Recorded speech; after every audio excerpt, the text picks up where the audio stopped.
오늘 본문 말씀은 다음과 같은 사도 바울의 질문으로 이렇게 시작을 합니다.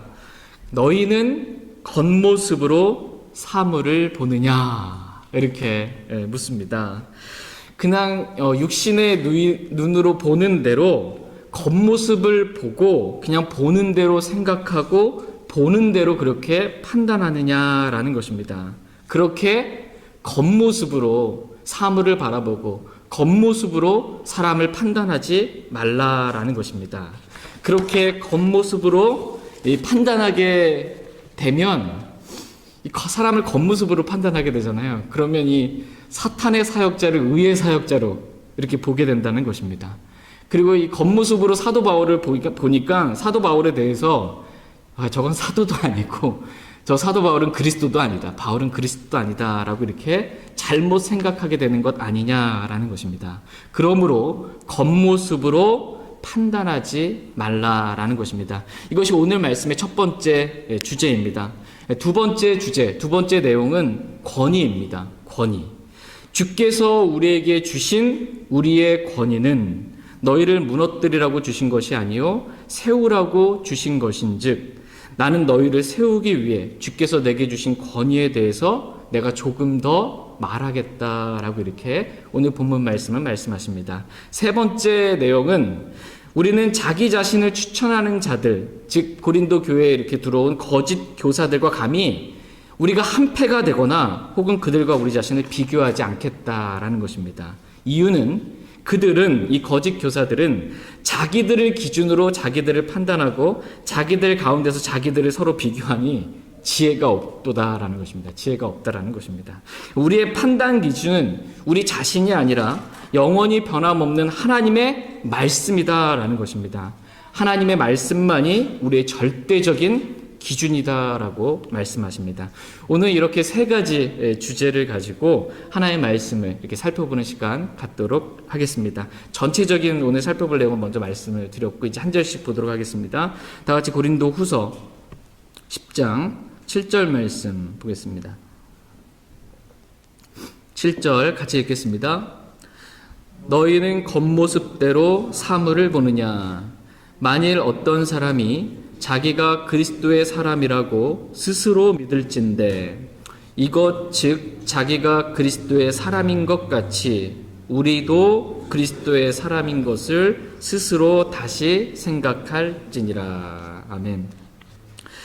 지금 사도 바울은 고린도 교회 성도들에게 어떻게 보면 좀 답답한 마음으로 너희는 겉모습대로 사물을 보느냐 이렇게 질문을 합니다. 그러니까 너희는 왜 사람을 그렇게 겉모습으로 판단하느냐라는 것입니다. 그렇게 사람을 겉모습으로 판단하니 잘못된 판단을 계속해서 하게 되는 것 아니냐라는 것입니다.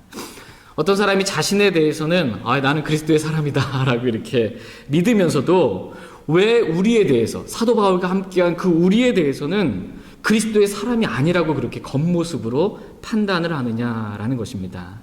지금 내가 잘 판단하고 있는지 스스로 다시 한번 생각해 보라라는 것입니다. 고린도 교회 성도들은 사도 바울이 떠난 이후에 교회 안에 들어온 거짓 교사들에 대해서 이렇게 겉모습으로 그들을 판단을 했습니다. 그래서 이 거짓 교사들을 보았을 때 고린도 교회 성도가 어떻게 봤냐면 그들이 옳아 보였어요. 거짓 교사들이 옳아 보였고 그들이 하는 말이 다 맞는 것 같았고 이들은 정말 그리스도의 사람들이구나 라는 그러한 마음을 가지게 된 것입니다. 그러나 반대로 그들의 말을 듣고 이렇게 해서 사도 바울을 겉모습으로 딱 보게 되니까 사도 바울은 사도도 아니게 된 거고 사도 바울은 그리스도의 사람으로 보이지도 않게 된 것입니다. 어떻게 해서 이렇게 이러한 판단들이 생긴 거냐 하면 겉모습으로 사람을 이렇게 바라봤기 때문입니다. 고린도 교회 성도들은 어떻게 고린도 전서에서 사도 바울이 고린도 16장에서 온다고 그랬잖아요. 그래서 너희와 함께 이번에 겨울을 날 것 같기도 하다 이렇게 썼잖아요. 그러니까 고린도 교회 성도들은 사도 바울이 고린도에 온다고 해놓고서는 어떻게 안 올 수가 있지? 어떻게 그렇게 사도가 성급하게 육신 가운데서 말하고 육신을 따라서 그렇게 조급하게 뭔가를 행하지? 어떻게 사도라는 사람이 자신이 한 말, 그 약속도 지킬 줄 모르지? 그런 사람이 어떻게 그리스도의 사람이라고 할 수 있지라는 이 육신적인 생각 가운데 꼬리에 꼬리를 무르는 그런 육신적인 생각 가운데서 사람을 겉모습으로 이렇게 판단했던 것입니다. 그래서 이 고린도 교회 성도들이 사도 바울을 받아들이질 않았어요. 그래서 사도 바울이 마음을 좀 넓게 열고 좀 나를 받아들이라, 그렇게 좁아 터진 마음으로 그렇게 나를 속에서부터 밀어내지 말라라고 이렇게 말하고 있는 말씀이 있습니다. 이렇게 자신을 밀어내는 고린도 교회 성도들을 향해서 너희는 겉모습으로 사물을 보느냐라고 지금 사도 바울이 묻고 있는 것입니다. 그러니까 겉모습으로 사람을 판단하지 말라라는 것입니다. 다 같이 요한복음 7장 말씀 보겠습니다. 우리가 육신의 눈으로 겉모습을 보잖아요. 그 겉모습으로 사람을 판단하지 말라고 주님 말씀하십니다. 요한복음 7장 24절 말씀 보겠습니다.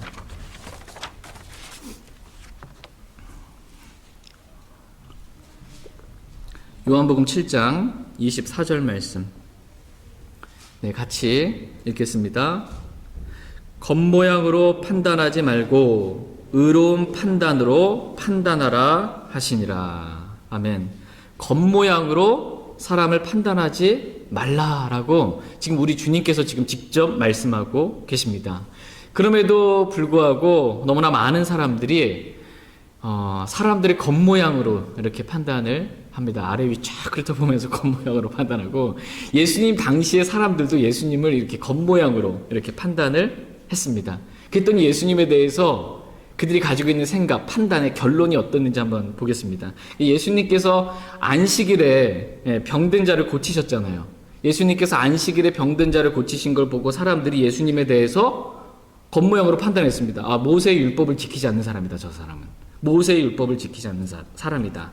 하나님께서 주신 이 모세의 율법도 어기는 자가 어떻게 하나님께서 보내신 그런 사람이 될 수 있냐라고 판단합니다.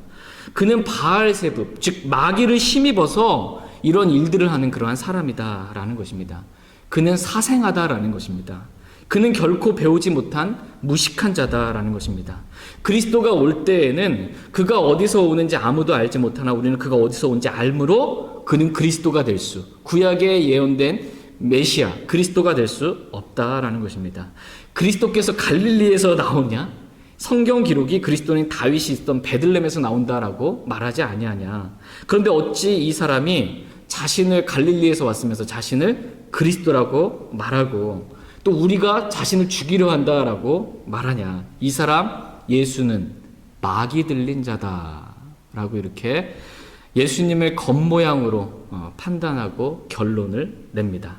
겉모양으로 예수님을 판단했더니 결론이 뭐가 된 거예요? 예수님이 마귀 들린 자가 돼버린 겁니다. 예수님이 겉모양으로 판단했더니 마귀 들린 자, 사생아, 배우지 못한 자, 이런 사람이 된 것입니다. 창조주 하나님이 졸지에 이 겉모양으로 판단하는 육신적인 사람들의 눈에 의해서 이렇게 마귀 들린 자가 되고 만 것입니다. 그러니까 사도 바울도 졸지에 고린도 교회, 육신적인 고린도 교회 이 겉모양으로 판단하고 보는 이 사람들의 눈으로 봤더니 사도 바울이 졸지에 뭐가 된 거예요? 사도도 아니고 그리스도의 사람도 아닌 사람이 돼버리고 만 것입니다. 그 이유가 다 어디에 있다는 것입니까? 겉모양으로 판단하는 데 있다는 것입니다. 겉모양으로 사람을 판단하지 말라 그랬는데 겉모양으로 판단하고 나니까 하나님의 판단과는 완전히 다른 그러한 잘못된 판단을 하면서 자기가 옳다라고 늘 생각하고 살아간다라는 것입니다. 이런 일들이 예수님 당시에 사도 바울 당시에만 있었던 일들이 아니고 지금 이 당시에도 저와 여러분들이 살아가고 있는 이 당시에서도 매일같이 동일하게 일어나고 있는 일입니다. 사탄이 자신을 빛의 천사로 가장하니까 사탄을 사탄으로 보지 못하고 그냥 겉모양으로 빛의 천사로 이렇게 보고, 사탄의 사역자들도 겉모양으로 판단하니까 얼마나 거룩하고 의롭게 보이는지 의의 사역자로 그렇게 그냥 본다라는 것입니다. 하나님의 사역자들 바라볼 때는 어떻게 바라봐요? 뭐 이렇게 말이 세냐 이렇게 보는 거죠. 뭐 이렇게 하나님 말씀대로만 그렇게 하려고 하느냐, 이렇게 저 사람들 이단이다, 외골수다, 다른 사람의 말은 들을 줄 모르는 사람이다, 타협을 전혀 모르는 매우 위험한 사람들이다 라고 이렇게 찍히고 핍박을 받게 되는 것입니다. 그래도 저와 여러분들은 그냥 하나님 말씀대로, 기록된 말씀대로 그렇게 믿고 그렇게 말하고 선포하고 그렇게 믿음으로 살면 되는 것입니다. 그러니까 사람들이 우리에 대해서 어떻게 겉모양으로 우리를 판단하느냐, 이것은 중요하지 않습니다. 사람들이 나를 어떻게 보는 것, 이거 전혀 중요하지 않습니다. 사람들이 나에 대해서 뭐라고 말하는 거 전혀 중요하지 않고, 하나님이 지금 나에 대해서 뭐라고 말씀하시는지, 하나님이 지금 나를 어떻게 바라보시는지, 지금 나를 어떤 사람으로 하나님께서 보시고 평가하시는지, 이게 가장 중요한 것입니다. 저희 모두가 하나님께서 저와 여러분들을 바라보실 때 어떻게 나를 바라보실지 그 마음을 늘 생각하고, 또 내가 지금 그리스도의 심판석 앞에 서면 내가 어떤 사람으로 드러날지 이것을 깊이 생각하고 그리스도의 심판석을 늘 마음으로 준비하는 그러한 삶을 살 수 있길 원합니다. 하나님께서는 저와 여러분들에게 겉모양으로 판단하지 말고, 겉모양으로 판단하지 말래요. 겉모양으로 판단하지 말고 의로운 판단으로 판단하라, 이렇게 말씀하고 계십니다. 저와 여러분들이 어떻게 판단해야 하는지에 대해서도 자세하게 우리 주님께서는 말씀해주고 계십니다. 우리는 이 말씀에 따라 겉모양으로 사람을 판단하지 않기 원합니다. 의로운 판단으로 판단할 수 있길 원합니다. 그렇다면 의로운 판단은 뭘까요? 어떻게 판단하는 것이 의로운 판단일까요? 뭐가 의로운 판단일까요? 의로우신 하나님이 판단하시는 것대로 판단하는 것이 의로운 판단입니다. 의로우신 하나님께서 판단하시는 대로 판단하는 것, 이게 의로운 판단입니다. 불의한 우리가 겉모양으로 판단하는 것은 불의한 판단입니다. 하나님께서 보시는 대로 이 세상을 바라보고, 하나님께서 보시는 대로 죄를 바라보고, 하나님께서 보시는 대로 이 세상에 있는 모든 사물들을 바라보고, 하나님께서 보시는 대로 이 세상에 있는 모든 교회와 사람들을 바라보는 것, 하나님께서 바라보시는 대로 바라보는 것, 이것이 의로운 판단입니다. 하나님께서 어떻게 바라보시는지, 하나님께서 사물을 어떻게 바라보시는지, 하나님께서 사람들을 어떻게 바라보시는지 성경 말씀에 다 기록해 놨습니다. 이 성경 말씀을 통해서 이렇게 바라보는 것입니다. 이게 의로운 판단입니다. 하나님 말씀대로 그대로 보고, 하나님 말씀대로 판단하고, 하나님께서 하신 그대로, 하나님 말씀 그대로 판단하는 것, 이것이 의로운 판단입니다. 저희 모두가 하나님께서 말씀하신 그대로 저희가 판단하고 말씀하신 그대로 살 수 있길 원합니다. 모든 것의 기준의 말씀이에요. 모든 것의 기준이. 심지어 우리는 어떻게 해야 되냐면 내 기분, 감정도 하나님 말씀에 맞춰야 됩니다. 하나님 말씀에 맞춰야 돼요. 내 기분, 감정도 하나님 말씀에 모든 걸 다 맞춰야 된다, 이렇게 말씀하고 계십니다. 다 같이 고린도후서 이제 10장 8절 말씀 보겠습니다. 내 기분과 감정은 세상에 대해서 이렇게 사랑하고 좋게 생각하는데, 하나님의 말씀은 세상과 세상에 있는 모든 것들을 다 미워하라, 사랑하지 말라, 그러면 다 맞춰야 됩니다. 다 맞춰야 됩니다. 형제에 대해서 나는 좀 못마땅하게 보이는데 주님은 형제에 대해서 어떠한 마음을 가지라고 그래요? 사랑하는 마음 가지라고 그러니까 그 맞춰야 됩니다. 모든 걸 다 맞추는 겁니다. 내 감정과 느낌과 생각, 가치관 다 하나님 말씀에 맞춰야 합니다. 고린도후서 10장 8절 말씀 보겠습니다. 고린도후서 10장 8절 같이 읽겠습니다. 주께서 우리에게 주신 우리의 권위는 너희를 무너뜨리라고 주신 것이 아니요 세우라고 주신 것인즉 그것에 대하여 내가 조금 더 자랑해도 부끄럽지 아니하리니. 예. 지금 사도 바울의 권위를 인정하지 않는 고린도 교회 성도들을 향해서 우리의 권위는, 내가 지금 갖고 있는 이 권위는 바로 주께서 주신 권위다 라고 이렇게 지금 말하고 있는 것입니다. 주께서 우리에게 주신 우리의 권위는 이러하다 라고 지금 말한 것입니다. 보통 사람들은, 특별히 육신적인 사람들은 이런 권위에 대한 이런 말만 들으면 좀 알러지 반응이 좀 이렇게 일어납니다. 권위라는 말만 나오면 어디 권위를 내세우려고 하는 이렇게 좀 밀어내는, 좀 특별히 한국 사람은 이러한 기질이 좀 많이 있습니다. 좀 이렇게 권위에 대해서 이렇게 좀 뭔가 반항하고 밀어내는 이러한 마음들이 좀 많이 있습니다. 지금 사도 바울을 그리스도의 사람이라고 지금 인정도 안 하고 있는 지금 고린도 교회 성도들 앞에서 주께서 우리에게 주신 우리의 권위는 이렇다라고 이렇게 지금 사도 바울이 말하고 있는 겁니다. 그럼 그들의 반응이 어떠할까요? 그리스도의 사람도 아니다. 어떻게 보면 구원받지 않은 사람이다라고까지 말하고 있는데 사도 바울이 그 사람들 앞에서 주께서 우리에게 주신 우리의 권위는 이렇게 말하면 그 사람들의 반응이 거의 뭐 소리를 지르면서 들러엎을 만한, 반발하고 속에서부터 밀어내고 뭔가 뒤집어 엎을 만한 그러한 상황인 것입니다. 그러함에도 불구하고 지금 사도 바울은 하나님의 말씀 그대로 지금 말합니다. 나를 어떻게 바라보고 나를 어떻게 대하든지 사람을 두려워하지 않고 하나님께서 주신 말씀 그대로 말씀을 전하고 있습니다. 이렇게 사람을 두려워하지 않고 말씀을 전하는 사람, 사람의 반응을 두려워하지 않고 말씀을 전하는 사람, 이 사람이 진짜 하나님의 사역자다라는 것입니다. 사도 바울은 어떠한 상황, 어떠한 사람에게도 굴하지 않고 하나님의 말씀을 권위 있게 전했습니다. 그래서 지금 이 상황에 어떻게 보면 전혀 상황에 맞지 않는 그러한 상황에서 주께서 우리에게 주신 우리의 권위는 이렇다라고 하나님께서 나에게 이런 권위를 주셨다라고 지금 말한 것입니다. 모든 권위는 다 누구로부터 옵니까? 주께서 주신 우리의 권위는이에요. 주께서 모든 권위는 다 하나님께서 주십니다. 모든 권력 또한 하나님께서 주신다 이렇게 성경은 말씀하십니다. 다 같이 로마서 13장 말씀 보겠습니다. 로마서 13장.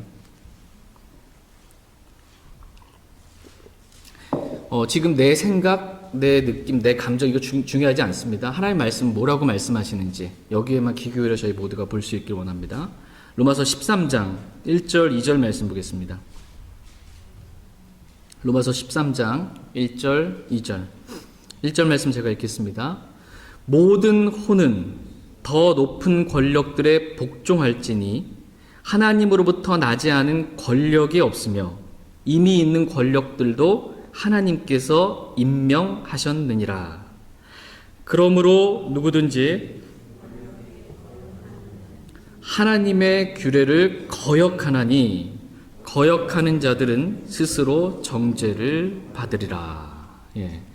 모든 혼은, 그러니까 모든 사람들은 더 높은 권력들에 어떻게 해야 된다라고 지금 말씀하세요? 하나님의 말씀은 모든 혼, 모든 사람들은 자신보다 더 높은 권력들에 복종해야 한다 이렇게 말씀하고 계십니다. 이유는 하나님으로부터 나지 않은 권력은 없기 때문입니다. 이미 있는 권력도 우리가 봤을 때 이미 있는 권력도 지금 사도 바울이 로마의 권력 아래에 있는 이 사람들한테 지금 이 말을 하고 있는 거예요. 이미 있는 권력도 내가 정말 싫어하는 그냥 이 권력을 무시하고 들이받고 싶은 그런 권력도 다 하나님께서 임명하셨다 이렇게 말씀하고 계십니다. 그러므로 모든 혼은 더 높은 권력들에 복종할지니라 이렇게 말씀하고 계십니다. 물론 우리는 베드로와 같이 사도행전에 기록된 베드로와 사도들과 같이 우리가 사람들보다 하나님께 순종하는 것이 마땅하도다라고 이렇게 말할 줄 알아야 합니다. 베드로 당시의 권력자들은 이 베드로에게 뭐라고 권력으로 말했냐면 예수 그리스도의 이름으로 더 이상 말하지 말라고. 예수 그리스도의 교리가 너희가 온 세상에 이렇게 지금 뒤집어 엎으려고 했는데 예수 그리스도의 이름으로 말하지 말고 예수 그리스도의 교리를 더 이상 말하지 말라고. 예수님 전하지 말라고 그들이 위협을 했습니다.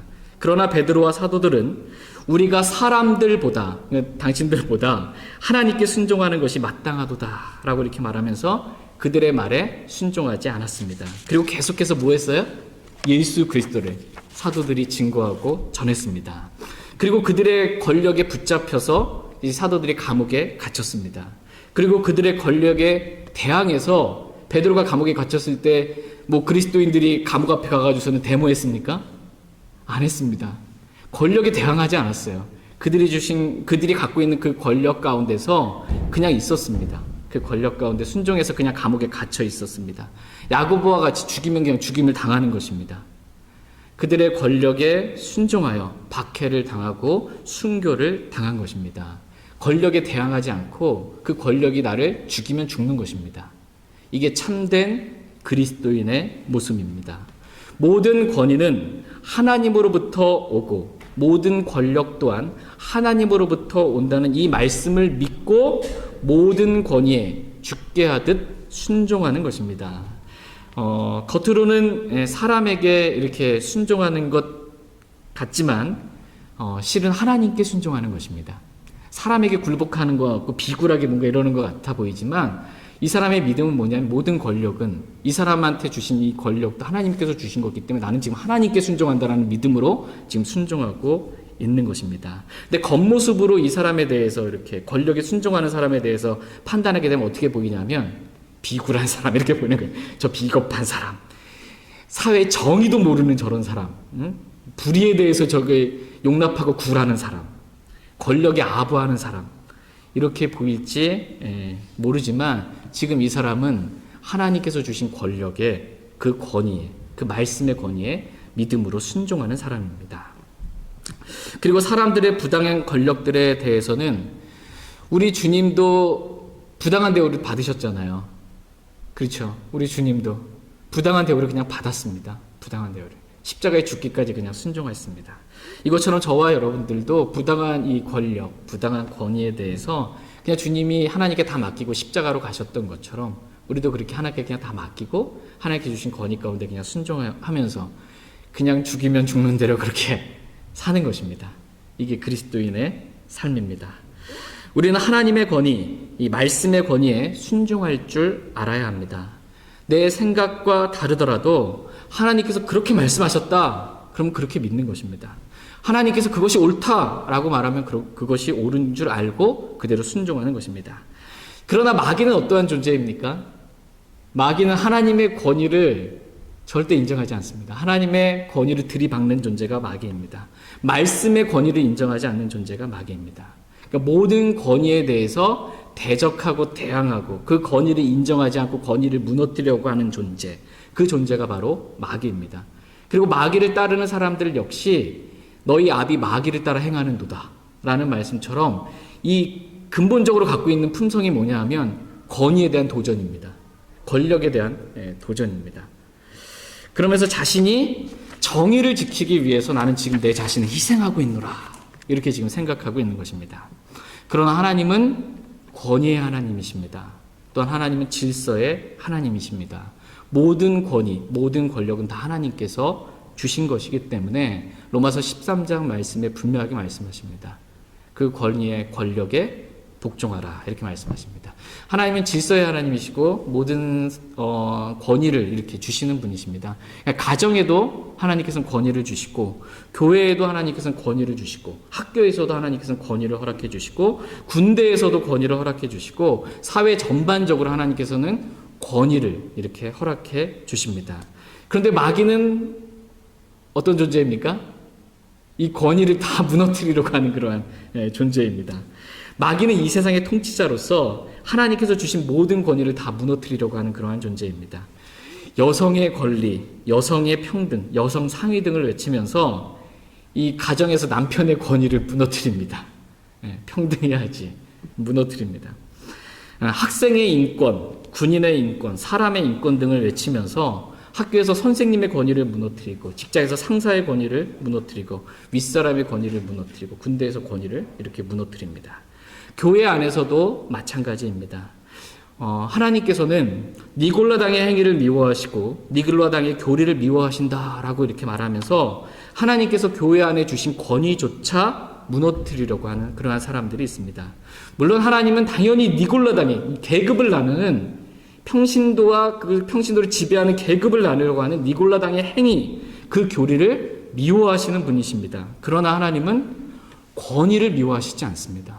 하나님은 권위를 주시는 분이세요. 모든 권위는 하나님으로부터 왔고 하나님께서는 교회 안에 권위를 주신 분이시다라고 말씀하십니다. 그래서 사도 바울이 주께서 우리에게 주신 우리의 권위는 이라고 지금 고린도 교회 성도들에게 하나님께서 나에게 이런 권위를 주셨다라고 말하고 있는 것입니다.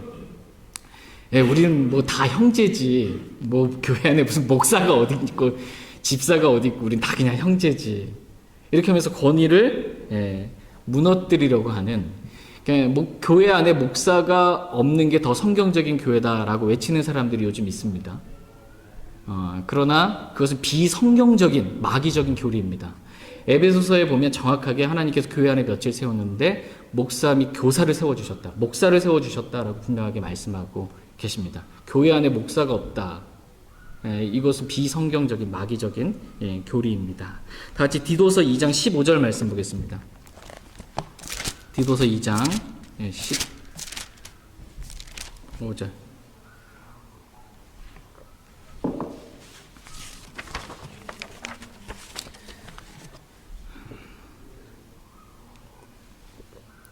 디도서 2장 15절 말씀 같이 읽겠습니다. 디도서 2장 15절 말씀 같이 읽겠습니다. 이것들을 말하고 권면하며 모든 권위로 꾸짖고 아무도 너를 업심여기지 못하게 하라. 지금 이 말씀은 사도 바울이 크레테 사람들의 교회의 첫째 감독으로 임명받은, 즉 목사로 임명받은 이 디도에게 지금 이 말씀을 지금 해주고 있는 것입니다. 이렇게 하라는 것입니다. 이 말씀대로. 어떻게 하라는 거예요? 이것들을 말하고, 즉 하나님께서 주신 말씀대로 말하고 권면하며 모든 권위로 꾸짖고 아무도 너를 업신여기지 못하게 하라. 이렇게 말씀하십니다. 그러니까 하나님께서 주신 모든 권위로 이 잘못하고 있는 크레테 사람들, 이 교회의 성도들을 꾸짖으라는 것입니다. 그러니까 목사에게 감독의 권위를 주셨는데 그 모든 권위를 가지고 잘못하고 있는 성도들에 대해서 지금 꾸짖으라, 이렇게 말씀하고 계십니다. 그러니까 목사에게 하나님께서 주신 권위가 있다라는 것입니다. 그런데 이 말씀대로 오늘 날 목사가 모든 권위로 이렇게 성도들을 꾸짖으러 가면 어떻게 될까요? 난리가 납니다. 난리가 납니다. 특별히 이 성경대로 믿는다고 하는 이 교회에서는 목사가 모든 권위로 이 말씀에 따라 순종해서 모든 권위로 성도들을 영적으로 잘못할 때 그거 죄라고, 그렇게 하면 안 된다고 모든 권위로 꾸짖으려고 이렇게 하려고 하면 성경대로 믿는다고 하는 교회에서는 더 난리가 납니다. 일반 교회에서는 성경을 올바로 나누어 분별하게 보지 못하기 때문에 구약의 제사장이 지금 목사인 줄 알고 주의 종인이라고 이렇게 여기면서 이렇게 떠받들고 권위로 이렇게 행사하니까 전혀 문제가 안 되지만, 이것을 분별해서 아는 이제 그 성경대로 믿는 독립침례교회 성도들은 목사가 조금이라도 권위를 행사하려고 한다 그러면 이게 난리 나는 겁니다. 이게 말씀대로 하려고 해도 난리가 납니다.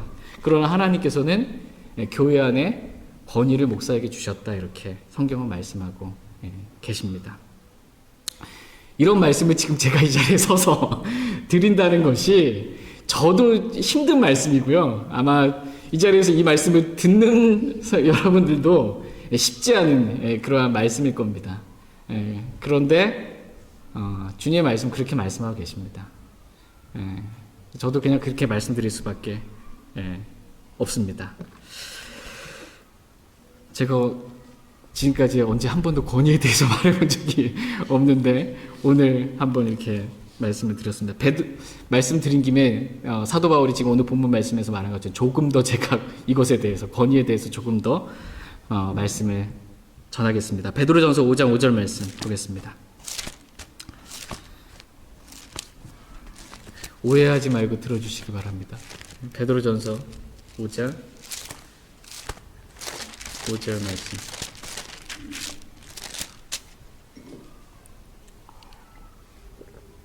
베드로전서 5장 5절 말씀 같이 읽겠습니다.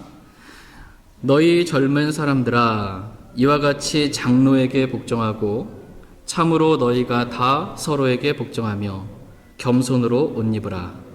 하나님께서 교만한 자는 물리치시고 겸손한 자에게는 은혜를 주시느니라. 아멘.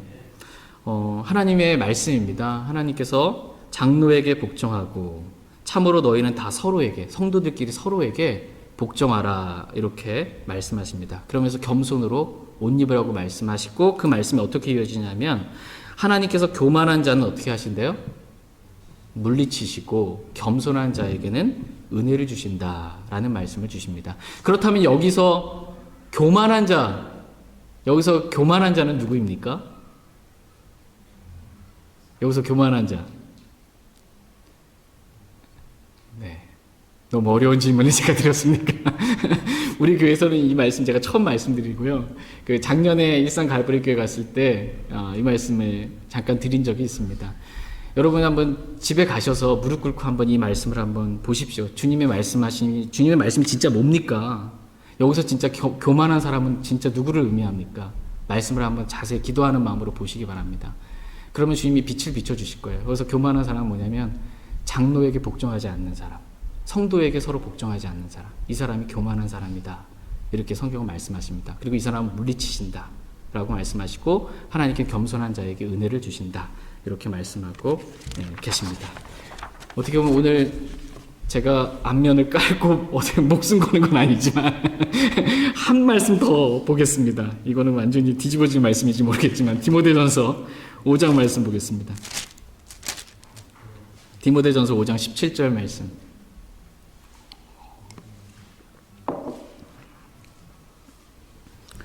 디모데전서 5장 17절 말씀.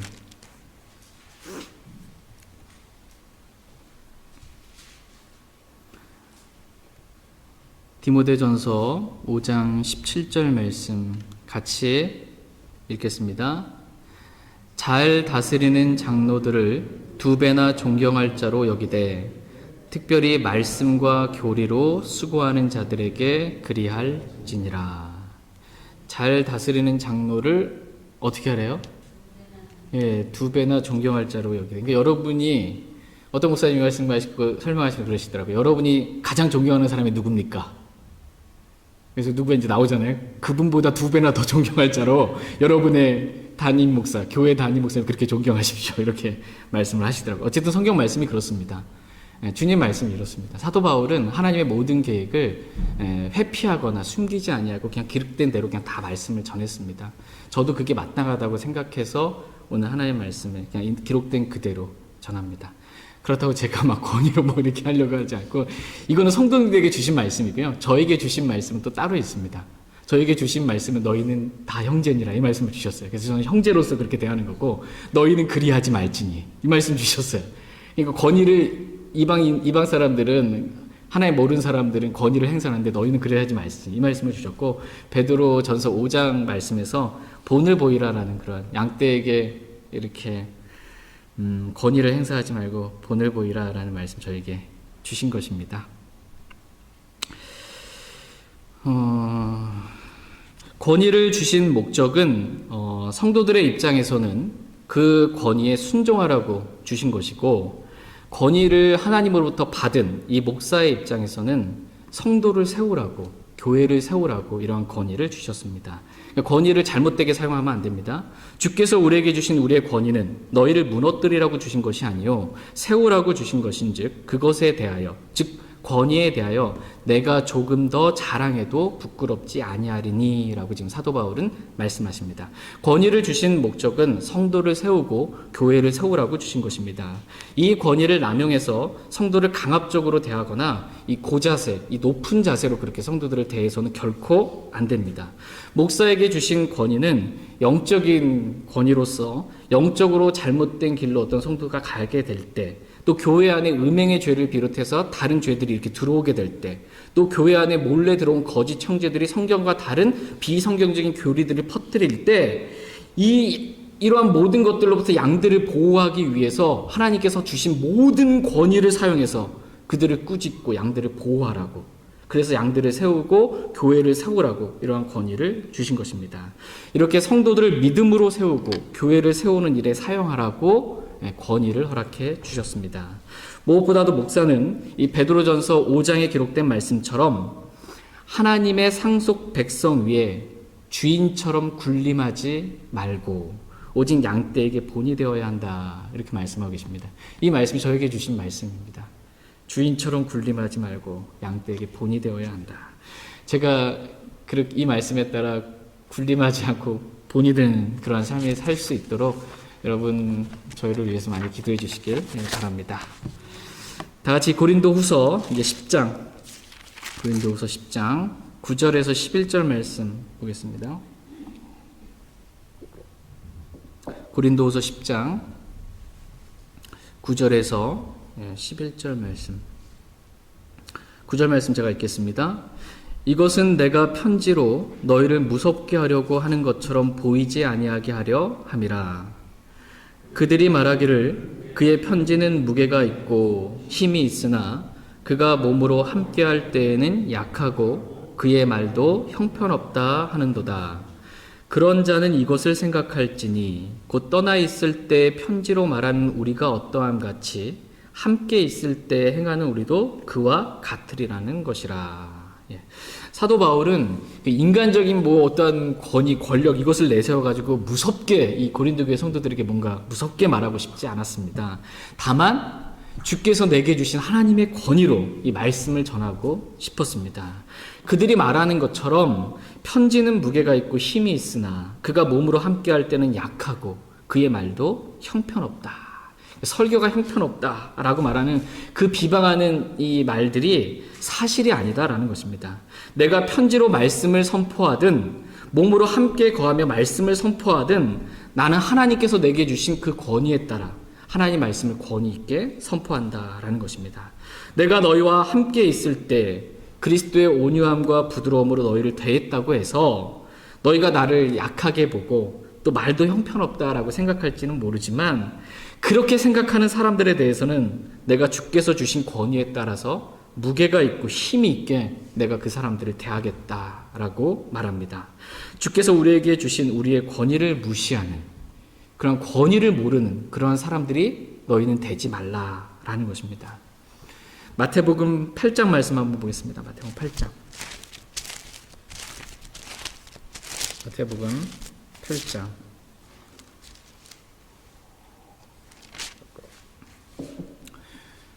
권위를 아는 사람, 권위에 순종할 줄 아는 사람, 그 사람이 큰 믿음을 가지고 있는 사람이다. 이렇게 주님은 칭찬하세요. 권위에 대해서 잘 모르고 권위에 대해서 불순종하고 대항하고 들이받고 이런 사람이 믿음이 있는 사람이 아니고 권위 아래 순종할 줄 아는 사람이 큰 믿음이 있는 사람이다. 마태복음 8장 8절에서 10절 말씀 보겠습니다. 8절 제가 읽겠습니다. 백부장이 응답하여 이르되 주여 주께서 내 지붕 아래로 오심을 내가 감당할 자격이 없사온즉 오직 말씀만 하옵소서. 그러면 내 종이 낫겠나이다. 나도 권위 아래 있는 사람이며 내 아래에도 군사들이 있어 내가 이 사람더러 가라 하면 그가 가고 저 사람더러 오라 하면 그가 오며 내 종더러 이것을 하라 하면 그가 그것을 하나이다 하매 예수님께서 그 말을 들으시고 놀라사 따르던 자들에게 이르시되 진실로 내가 너희에게 이르노니 이스라엘에서 이렇게 큰 믿음은 내가 결코 보지 못하였노라. 지금 예수님께서 백부장이 가지고 있었던 그 믿음, 이 백부장이 가지고 있었던 믿음은 뭐냐면 권위에 순종할 줄 아는 믿음이었습니다. 나도 권위 아래에 있는 사람으로 나보다 더 높은 권위에 있는 사람이 나한테 가라 그러면 나도 가고 오라 그러면 오고 이것을 하라 그러면 합니다. 내 아래에도 권위 아래에 있는 사람이 있는데 그 사람도 하라 그러면 하고 오라 그러면 오고 이렇게 합니다. 하물며 모든 권위를 가지고 계신 그 하나님께서 예수님께서 말씀하시면 그 말씀의 권위에 내 종이 낫지 않겠습니까? 질병도 그대로 순종하지 않겠습니까? 라는 믿음을 가지고 있는 것입니다. 말씀의 권위를 알았던 것입니다. 이렇게 권위에 알고 권위를 순종할 줄 아는 사람, 이 사람이 진짜 믿음의 사람이다 라고 말씀하십니다. 저희 모두가 이렇게 믿음의 사람 되길 원합니다. 다 같이 고린도후서 10장 12절 말씀 보겠습니다. 고린도후서 10장 12절, 오늘은 이 12절 말씀까지 살펴보겠습니다. 고린도후서 10장 12절 같이 읽겠습니다. 우리는 자기 자신을 추천하는 자들과 감히 한패가 되거나 혹은 그들과 우리 자신을 비교하지 아니하노라. 오직 그들은 자기들을 기준으로 자기들을 판단하며 자기들 가운데서 자기들을 비교하니 지혜가 없도다. 사도 바울은 우리는 우리 자신을 추천하는 자들과 자기 자신을 추천하는 자들과 감히 한패가 되거나 혹은 그들과 우리 자신을 비교하지도 않겠다 이렇게 말을 합니다. 그러니까 그들과 우리는 서로 뭐라는 거야? 함께할 수 없는 분리라는 것입니다. 여기서 그들은 누구를 얘기하냐면 거짓 교사들을 얘기해요. 고린도 교회 안에 들어온 거짓 교사들과 나는 함께할 부분이 전혀 없다라는 것입니다. 이와 같이 성경은 분리를 강조합니다. 성경은 거룩하시고 거룩하신 성령님은 분리를 강조하십니다. 감히 한패가 내가 그들과 한패가 된다라는 것은 생각조차 할 수 없을 만큼 비성경적인 교리를 가르치는 자들과는 철저히 나는 분리하겠다라는 것입니다. 오늘날 이 로마 카톨릭과 이렇게 함께해서 로마 카톨릭 그 아래 근데 이 말씀이 언제 기록됐습니까? 이 말씀이 지금으로부터 6,000년, 4,000년 전, 수천 년 전에 이 말씀이 기록된 거예요. 그러니까 몇천 년이씩 이 말씀이 흐른 것입니다.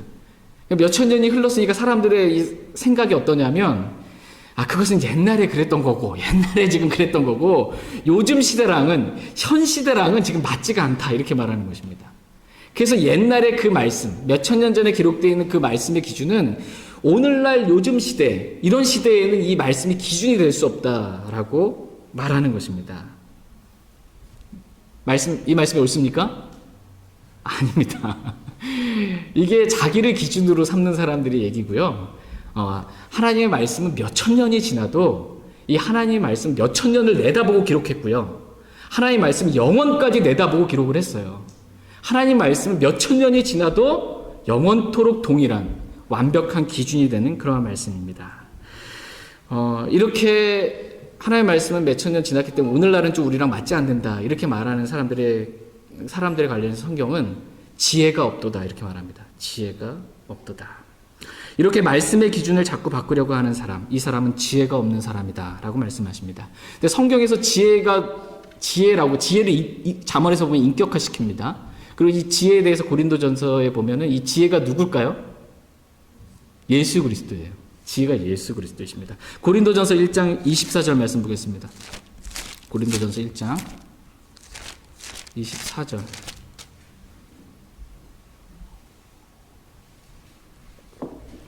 고린도전서 1장 24절.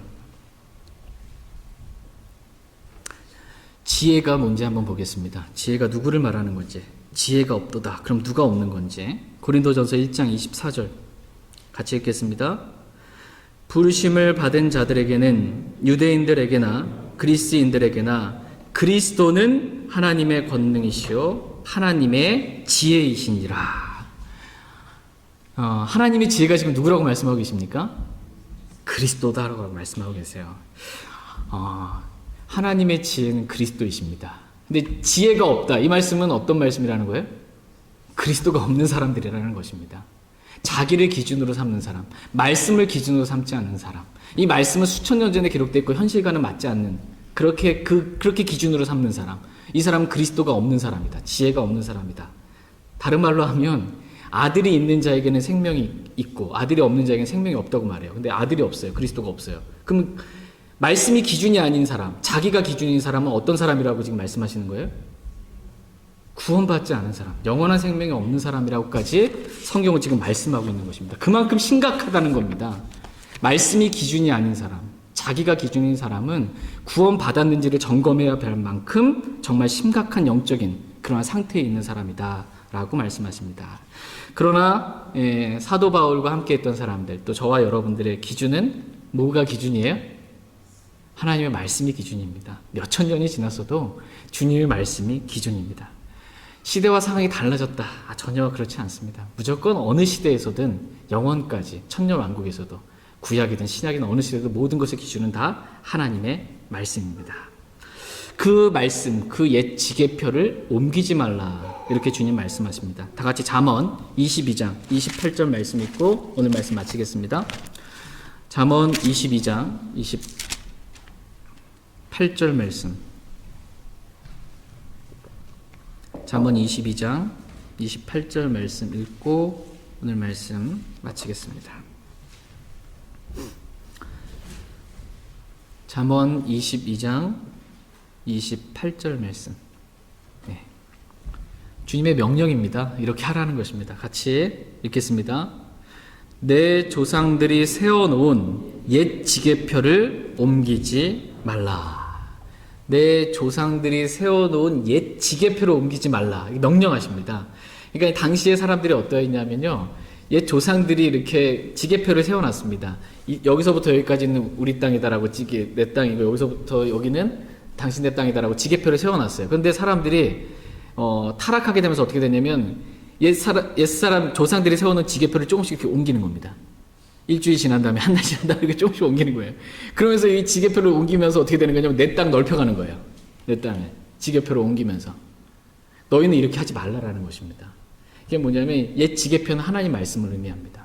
오래된 하나님의 말씀. 이 말씀을 옮기지 말라는 것입니다.